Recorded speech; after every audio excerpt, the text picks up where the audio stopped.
What happens if a local law 152 inspection reveals a problem? Parts wear out with time, and it's no different with your building's gas piping. Inevitably, your system will fail its inspection. When that happens, there are a few things you must do. First, if an inspector finds hazardous conditions, they must notify you, the Department of Buildings, and your utility company right away.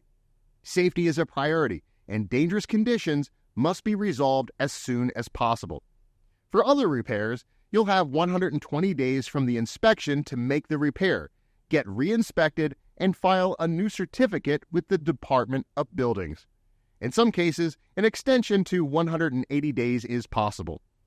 If you have any questions about your LL152 inspection or want to schedule an appointment, contact the experts at HBNY Plumbing and Heating online or at 646-718-4730.